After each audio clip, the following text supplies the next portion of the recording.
Salam sejahtera, saya Cindy Joni dengan nomor metrik dari kelas kumpulan L, dan hari ini saya akan membentangkan tentang isu peningkatan pembelian secara atas talian sepanjang Perintah Kawalan Pergerakan, yaitu PKP. Pandemi COVID-19 yang telah meragut lebih daripada 17.000 nyawa di seluruh dunia bukan sahaja telah melumpuhkan ekonomi, malah turut merencatkan kehidupan normal orang ramai. Di Malaysia sendiri, kerajaan telah mengambil langkah yang sukar untuk melaksanakan Perintah Kawalan Pergerakan, yaitu PKP. Langkah kawalan sejak 18 Mac lalu turut mengubah naratif gaya hidup beli belah masyarakat Malaysia. Semakin ramai pula beralih membuat urus niaga, baik makanan, barang dapur, maupun barang keperluan lain, menerusi jual beli secara atas talian. Platform membeli belah atas talian, khususnya Shopee, telah mendapati berlaku peningkatan beli belah di seluruh negara, termasuk di Sabah dan Sarawak, serta kawasan pedalaman sejak PKP dikuatkuasakan. Menurut pengarah urusan serantau Shopee, Ian Ho, Shopee telah meraih peningkatan beli belah atas talian dari segi keperluan harian seperti susu tepung, Milo, lampin, tisu tandas, bijirin, pasta, beras, dan banyak lagi selepas seminggu berlangsungnya PKP. Bukan itu sahaja, malah beliau juga menjelaskan bahwa aktiviti membeli belah semakin rancak sejak permulaan PKP. Selain barangan keperluan harian, produk kebersihan seperti disinfektan, sanitizer, dan topeng muka juga menjadi antara item paling laris yang terjual di Shopee. Keadaan pembelian secara atas talian kini menjadi populer di kalangan pengguna semenjak PKP berkuat kuasa. Pembelian atas talian dipilih sebagai langkah mudah untuk mendapatkan barang keperluan tanpa perlu keluar dari rumah agar dapat mengelakkan diri daripada dijangkiti virus corona.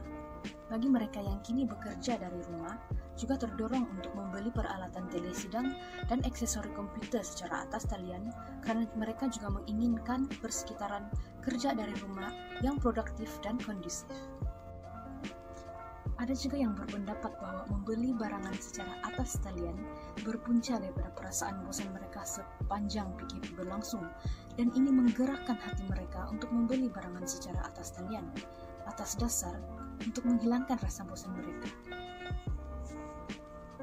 Namun demikian, peningkatan aktiviti pembelian secara atas talian yang menjadi pilihan masyarakat sepanjang tempoh PKP, lebih-lebih lagi premis perniagaan yang tidak dapat beroperasi secara normal telah menyebabkan barangan bertambah setiap hari.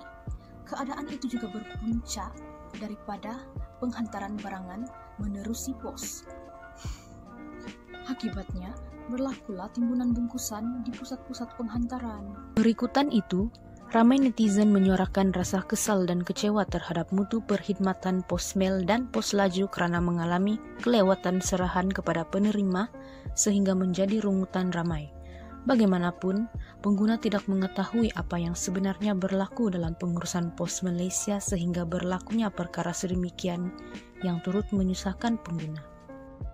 Untuk mengatasi masalah tersebut, pihak Pos Malaysia telah membuat inisiatif untuk memenuhi permintaan pelanggan dengan menambah fasiliti pemprosesan agar semua barang yang diterima dapat diserahkan kepada penerima. Selain itu, mereka turut melakukan penghantaran bungkusan pada hari Ahad dan kaki tangan serahan Pos Laju diminta untuk bertugas seawal 8.30 pagi sehingga 7 petang dan bukannya pada 5.30 petang seperti kebiasaannya. Khidmat tambahan ini dilaksanakan untuk mengelakkan berlakunya lambakan bungkusan di Pos Laju dan untuk mempercepatkan proses penghantaran bungkusan kepada penerima. Seiring kemajuan teknologi yang semakin membangun, kemudahan membeli belah menjadi semakin mudah dengan adanya online shopping, yaitu pembelian secara atas talian. Dengan hanya melayari laman web sedia ada seperti Shopee, Lazada, dan sebagainya, barang-barang yang diimpikan akan sampai dengan mudah di hadapan rumah.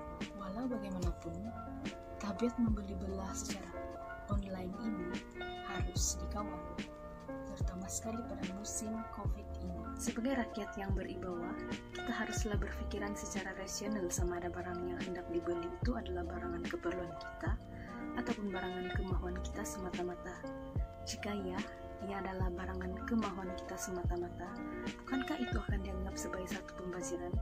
Dan jika ya, ia adalah barangan keperluan kita sekalipun, kita harus paham bahwa Terdapat kemungkinan berlaku kelewatan dalam menghantar barangan tersebut kepada kita oleh pihak yang mengeposnya disebabkan oleh beberapa faktor yang tidak dapat dielakkan oleh mereka, yaitu kita janganlah melontarkan komen-komen negatif maupun menyalahkan pihak pos dengan sewenang-wenangnya tanpa mengambil tahu secara lebih lanjut berkaitan permasalahan yang dihadapi oleh mereka dalam memastikan barangan pengeposan pelanggan sampai ke tempat mereka dengan selamat.